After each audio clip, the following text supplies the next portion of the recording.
Any particular comments people want to make, or any examples they'd like us to make us aware of?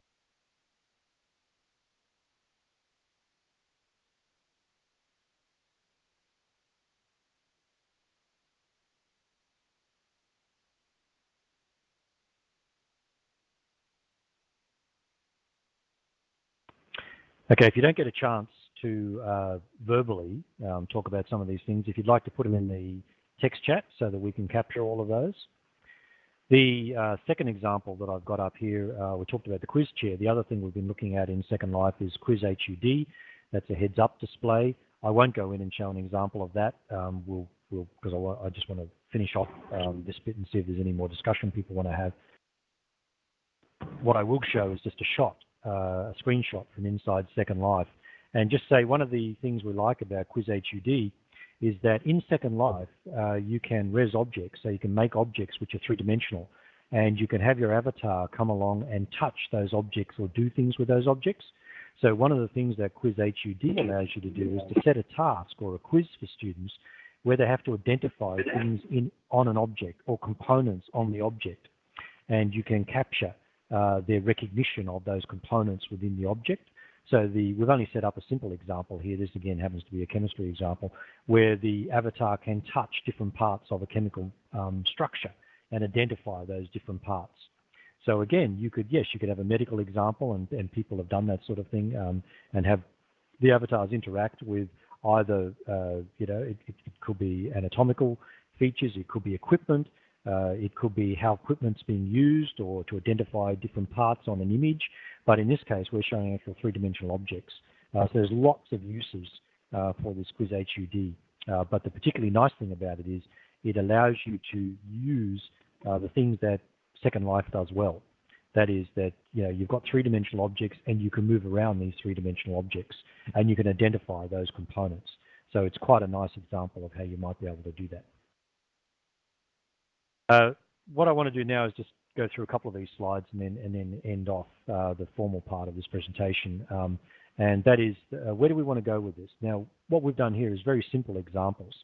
There are people working on much more sophisticated examples in the virtual environments, and some of these are done through the Serious Games Institute, and we're hoping to have a webinar done on serious games from people at the Serious Games Institute later in the year. So that should be one of the ones that we would like to follow up on.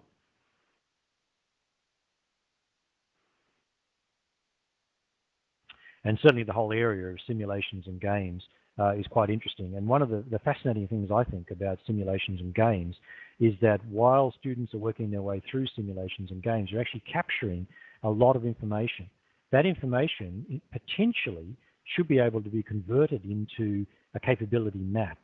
And that's one of the things that, and certainly if any of you are aware of people who have done a good job of converting the pathway that students take through a problem into a capability map, that's another thing that we're interested in showing examples of, because there's research examples of that, but certainly I'm not aware of some relatively simple examples of that would be amenable to academics and mainline teachers.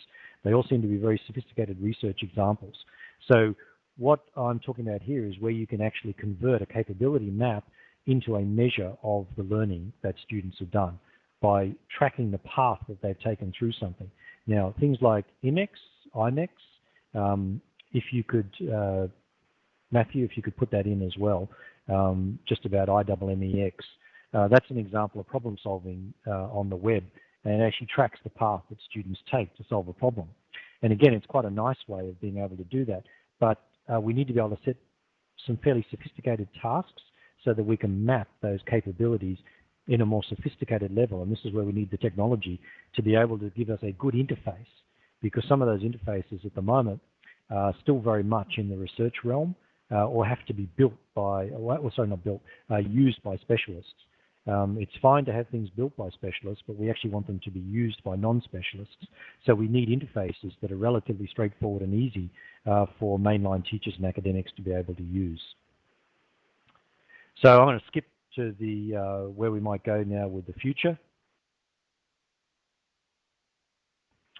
And what are we going to see in terms of all this assessment? What we've tried to do here is just show some really, really quick examples of some of the things that you can currently do and why we might want to do more sophisticated tasks in this sort of environment. Some of the questions that we've been asking ourselves are we going to see a sort of a more universal and systematic development of these immersive and authentic learning and assessment environments?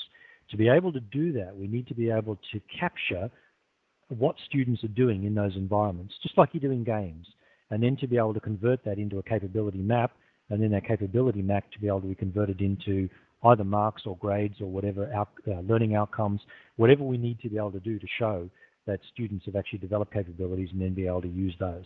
And we need to be able to do that in a fairly sophisticated way, but with an interface which is relatively straightforward for students and staff to be able to use. We're certainly going to see assessment become much more about measuring approaches to problem solving rather than just memorizing, and you've already seen that in a lot of the examples that people are doing around the world. We need to be able to capture things about efficiency and efficacy. How efficient are students at being able to solve problems? How efficient are they being able to use information? To do that, we need to be able to give them information and then be able to track the way that they've been able to use that to be able to solve problems. We need to be able to track things like ethical considerations. We give students a problem, but every single solution to a problem has ethical considerations. And we need to be able to track that and to be able to incorporate that into the problem solving. And the involvement of others, I think, is an interesting thing, because in a lot of our traditional environments, if a student uses other people or other resources to be able to help them solve a problem, we often call that cheating, and we actually have a penalty associated with that. I think we're going to see a diminution in that sort of approach, and an approach that says, no, we actually need to use other people, we need resources, be able to use resources to be able to solve problems or construct responses to particular issues. And we need a way of tracking all that. The issue from a student's point of view is not that they use other resources or other people, it's tracking how they've used it, and then how are they able to construct a response using that. And if we can get students to be self-aware, and this gets a little bit, I think, along the lines of David Bowd's Assessment Futures agenda, if we can get students to track their own ability and their own ability to use resources and to use other people and get them to articulate that, then we can actually use that as some of the learning outcomes that we have. So yes, it's similar to an open book exam, as the comment that's made here, the use of the other resources. But I'm including here a much wider use of, or a wider view of open book, where it's actually open world, where students actually have the whole world available to them to be able to help them solve problems. What they need to be able to do is to show us how they used the open world. And so what components did they use? How did they put them together? Because that's really one of the things we're interested in doing, is actually be able to track how students have actually used those resources. And I guess the last point that I've got up here is about, is it all going to get too hard for mainline academics? Is assessment just going to become a specialty activity?